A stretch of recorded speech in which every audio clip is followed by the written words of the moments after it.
Hello there, dear friends, and welcome once again to the Relaxed Fantasy Review.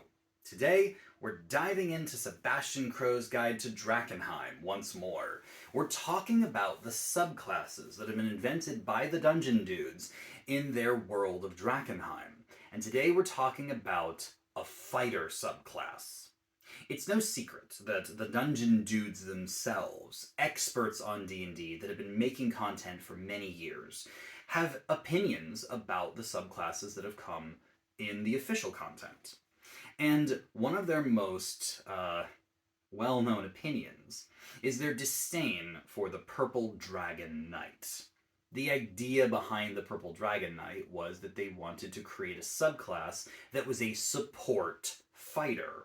That the fighter features, such as action surge, second wind, etc., would benefit your allies as well as yourself, but it kind of fell short. It wasn't their favorite thing. Now, I personally have reviewed the Purple Dragon Knight, and I don't think it's terrible, but I agree that a lot of its features could have been executed better. Here we have the Commander Fighter. I believe that this is the Dungeon Dude's take on what they think the Purple Dragon Knight should have been. And before we get into the details of just how they built this subclass, I'd like to let you know, Relaxed Fantasy Review has memberships. For just $1 a month, you can support me here on YouTube and get a couple benefits. First, you get a little badge next to your name in the comments, letting folks know that you're a supporter. But you also get early access to my videos. I upload videos Monday, Wednesday, and Friday, and I upload them a day early for members only. So if that interests you, you can click the join button just below the video down there. I'd love to see you in the comments.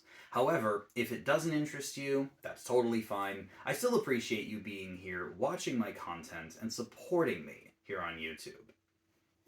So the Commander Fighter. Fighters choose their subclass at level 3. And straight away, at level 3, the Commander Fighter gets 2 features. First, Groomed for Leadership. This grants you proficiency in the History and the Persuasion skill, and doubles your proficiency bonus for them, effectively granting you expertise in these 2 skills. First of all, History, solid knowledge-based skill. Persuasion, one of the most useful social skills in the game. And to gain expertise in both of them, nicely rounds out your fighter. Even if your intelligence and your charisma scores aren't that good, expertise grants you a big boost to these skills. And I think this is 10 out of 10. This is exactly what I want on a Commander Fighter. The main feature we're here for, though, is Battle Commands. As a bonus action, you can issue a battle command to an ally. There are 4 different battle commands you can issue. You can heal an ally for 1d10 plus your fighter level, effectively a second wind that you can give them. You can also cure them of a charmed or frightened condition. These 2 battle cries can only be used on a specific ally once per short rest, but you, as the commander, have no limit to how many times you can do it. So if you have a big party, you can use this bonus action over and over again on your different allies, keeping them topped off. However, the other 2 battle commands have no such limitation. You can either make an ally use their reaction to make a weapon attack, melee or ranged, or you can allow them to move their speed as a reaction without provoking opportunity attacks. Both of these are solid powers, and there is no limit. You got a rogue in the party, you can give them the trigger for their sneak attack over and over. You've got a wizard or a sorcerer who's stuck in between some enemies, you can give them the movement they need to get away. And of course, once per short rest, a heal and a curing of an effect, solid powers. Of course, it would be nice if it wasn't limited to your bonus action once per turn, but these are all good. These are powerful buffs that you can give out in combat. I say 8 out of 10. We're almost there, and we're going to see it build. At level 7, you gain Fearless Commander. Firstly, you get advantage against charm and fear effects yourself, which is really solid. That's a great power. You also gain proficiency in wisdom saving throws. Now that's a feat right there. Buffing saving throws by granting you extra proficiencies. That's something that, like, rogues get much later in the game. That's something that monks get plus a little extra, and it's one of their most powerful features. But this fighter subclass at level 7 is like, here, have a third saving throw proficiency. That's incredibly strong. Add on the advantage against Fear and Charm, and you have a 10 out of 10 level right here. At level 10, your battle commands get buffed. Instead of using your bonus action to tell one ally what to do, instead you can target 2. And they can be the same command or different commands. So you can encourage 2 allies to take their reaction attacks, or you can do a reaction attack and movement, or you can do a heal and a fear cure. You can basically mix it up as necessary. Now we're starting to cook, and I say that this feature makes it 9 out of 10, definitely doubling up on the bonus action economy. But we need one more thing, one more little thing to kick this feature into that overdrive state. And we're going to get it at level 15. At level 15, you gain Adaptive Strategy. When you grant an ally a battle command buff, regardless of which one it is, they then gain advantage on the next attack or saving throw that they make before the end of your next turn.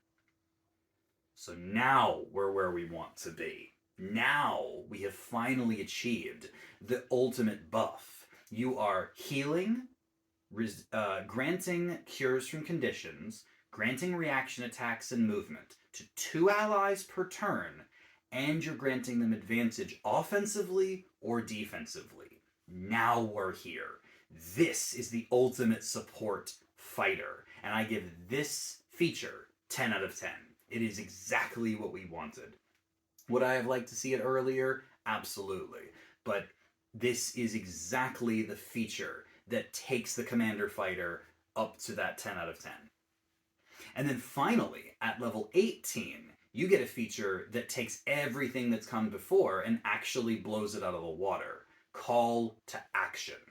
Action Surge is one of the strongest features fighters get in the game, giving them an extra action on their turn to use their multi-attack, to dodge, dash, disengage, do whatever they need to do in order to give the battlefield what it needs. Most of the time, fighters use it to just lay down a crap ton of attacks when they have advantage or need to kill someone. But here, you can use Call to Action on an ally. And not only can you use it on an ally, but it gets better. When you use Call to Action, you use your Action Surge and designate an ally. As soon as your turn is over, they get an entire additional turn. That's movement, that's action, bonus action, a recharged reaction. That's incredible. That's better than your Action Surge does for you as the fighter. And you can use it on any ally. The wizard who rolled low on initiative, use your Action Surge to grant them an extra turn. The cleric needs to heal someone who's down and you've already used your healing battle command. Use your Action Surge, grant them the turn so that they can heal your ally before they fail their death saves. You could also just grant this to the rogue in case they need their extra sneak attack and they need their entire turn to set it up. This is mind-blowingly strong. And yes, it's level 18, so you're gonna have powerful features, but how much of a clutch situation is this? Picture it. You're in the battle with the BBEG. You have rolled high in initiative. You're a dex-based fighter, perhaps. And you're gonna go first. But the big bad evil guy is about to take his turn right after you, and the wizard rolled low on initiative. You Action Surge, and instead of just running up and attacking, you say, Wizard, you're up. And now they can use their 9th level magic to just undo the entire encounter. Problem solved. This is 10 out of 10, and the Commander Fighter is 10 out of 10. The battle commands start off in a kind of, this is good sort of way. And you yourself are getting buffs with expertise, extra resistances, and saving throws. And then you issue more commands. Your commands give advantage. And finally, you're granting entire extra turns, which recharge on a short rest, I might add. This is an amazing fighter build. It doesn't feel like you're losing out on your own buffs because your skills, saving throws, and resistances are getting buffed. You're getting defensive features, but you're also giving most of your power to your allies. This is the best support fighter in the game, bar none, and they do it incredibly well. I say 10 out of 10 for this fighter commander. Dungeon Dudes, you did it. You absolutely nailed the support fighter. This has been the Relaxed Fantasy Review. If you enjoyed the video, please like and subscribe down below. Have a look for the join button down there, as well as a link to Sebastian Crow's Guide to Drakkenheim, published by Ghostfire Games and written by my fellow YouTubers, the Dungeon Dudes. I highly suggest you check out the book. I promise you won't regret it. Have a good one, my friends.